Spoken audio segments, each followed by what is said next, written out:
Diretso lang po.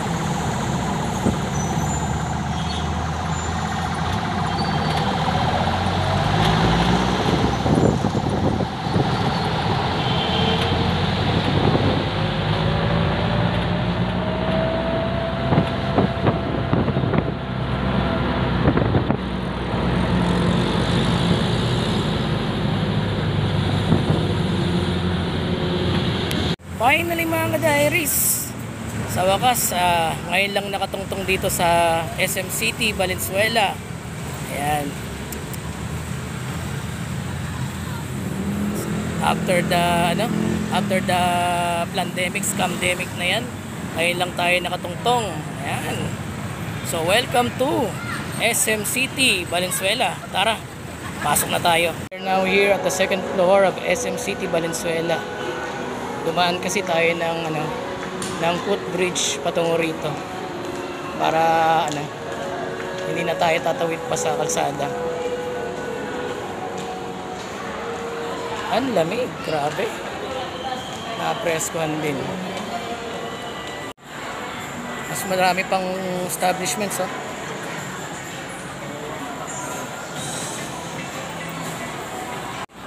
Baba tayo ng first floor kasi meron tayong bibiliin at may bagong doon. May bago akong nakitang fast food chain. Katabi yata ng Jollibee yun. Saka naiba na rin ang position ng Jollibee doon sa banda doon. Dati ang dyan yung Watsons, parang wala na ring Watsons dyan. Jollibee na nakapwesto doon. So kanya yung naaninag, oh. Yung pulang yan, Jollibee. Tan pa natin. Dito nakapwesto dati yung Jollibee. Doon na pala sila.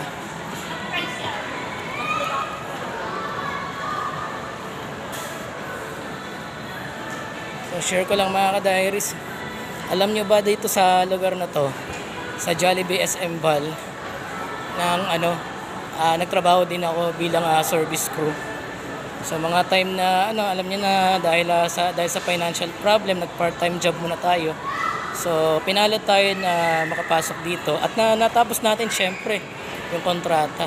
So alam mo naman magka mga ganitong establishments, 5.5 lang, 5.5 months lang ang tinatagal ng kontrata pagka mga company base. Yan. Naalala ko tuloy yung mga times na nandito pa ako as a service crew. Napakasaya.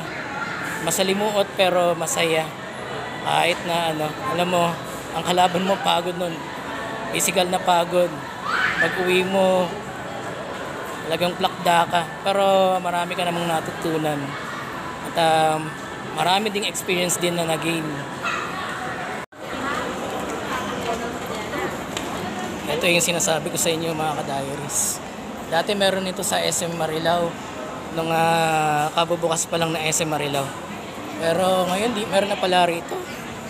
So matry nga natin yung burgers nila. Tara, let's go.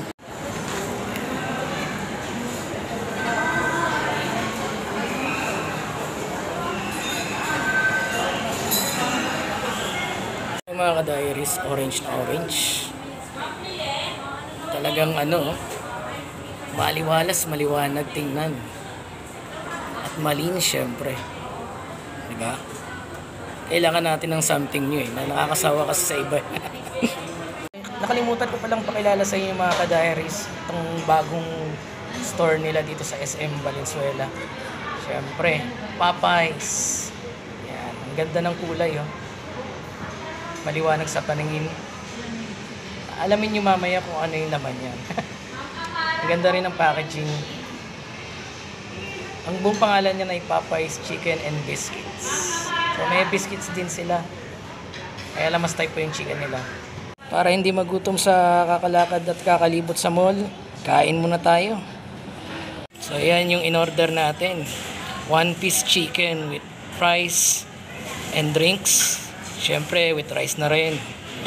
Para mabigat sa tiyan. And now, ito na yung tikiman time. So masarap din kaya ang chicken nila. Yung chicken ng Popeyes. Tikman natin yung manok.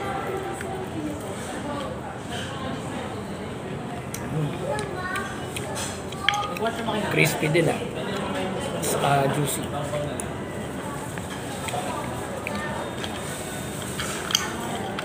Now with the rice.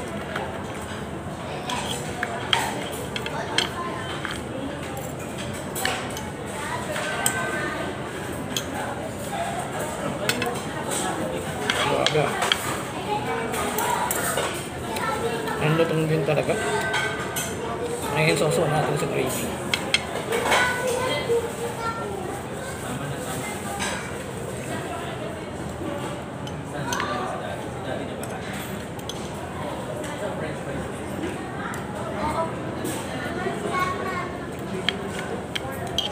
Sakto lang yung gravy. Hindi masyadong maalat. Saka hindi malabnaw. Tikman natin yung fries. Kakaiba yung fries nila. Hindi yung gaya ng ibang fries sa McDo at Jollibee. Ito talaga, medyo may pagka-brown. Iba yung texture niya. Isawsaw natin sa gravy. Di ba dapat ketchup sa Flores yan ang sinasawsaw? Mas type kong gravy. Sarap din ah. Dag. Anong hinihintay ninyo? Dumugin nyo na itong Popeyes. Pinakabago to. Ewan ko lang may nakapunta na kayo sa ano ha, dito. Pero first time ko itong na-experience dito. At sa SM Valpa.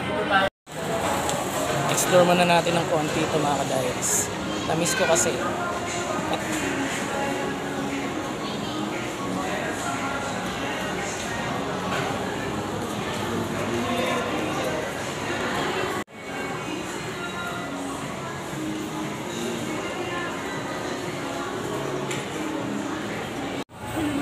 Balik tayo ng second floor. Ikot-ikot muna. Alam nyo ba hanggang third floor to mga ka-diaries? Siyempre, alangan namang hindi natin sulitin. Kuya Jay's Restaurant.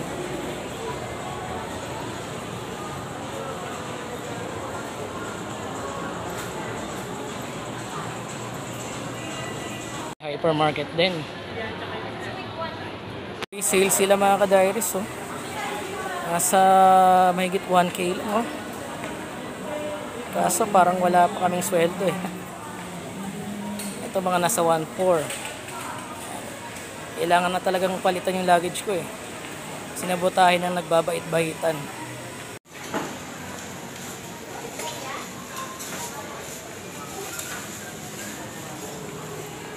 Or pa more. Daming bago no. Parang dito ako magpapabalik-balik. Nakakasawa na yung SM Marilao. Tatampo yung SM Marilao ha.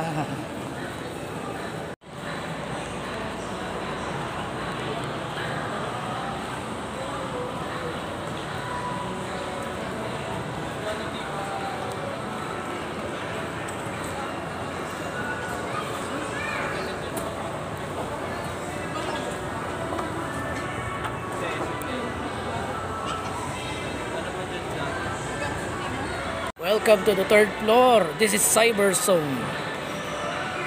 Ayan. Grabe, ang ganda sa paningin. Oh. I like green. Grabe oh. Ang lamig sa mata.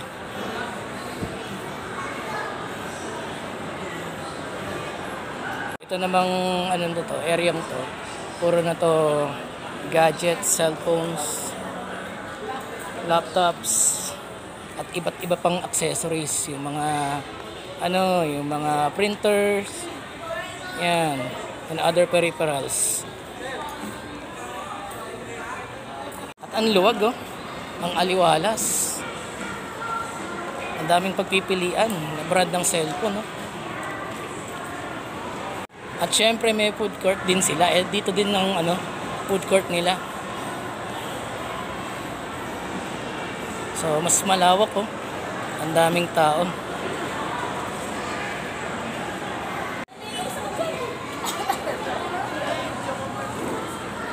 Meron din silang wellness center.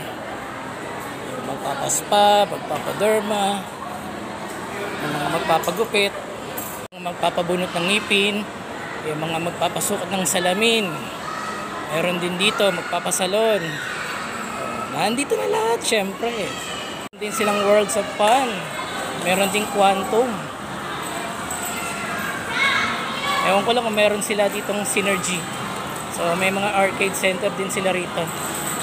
Share ko lang mga ka-diaries, alam nyo ba dati sa Aliw Complex merong Worlds of Fun, pero ngayon wala na. Kaya itong Worlds of Fun meron na sa iba't ibang malls, lagay na lang dito sa SM Valenzuela. Ayun yung mga pilatyang, yung mga mahilig pa rin sa arcades. Parang namimiss kong yung mga joystick, yung mga fighting games. Kaya lang na tayo, kumbaga graduate na tayo ron.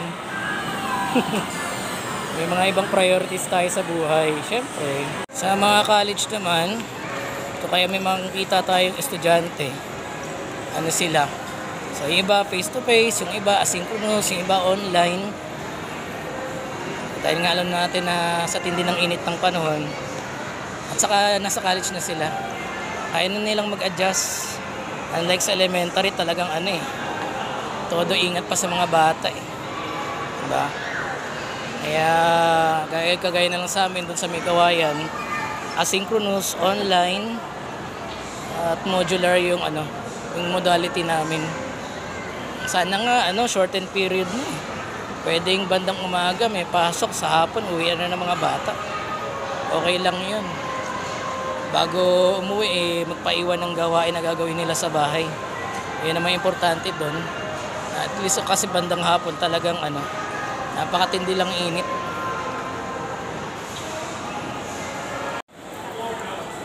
So doon pala nalipat yung Watsons. So maganda na rin ang nila, ang nilipatan nila. Saka itong first floor, din yan, pwede rin yung entertainment center. Kamang mga may events, dito isinasagawa yan.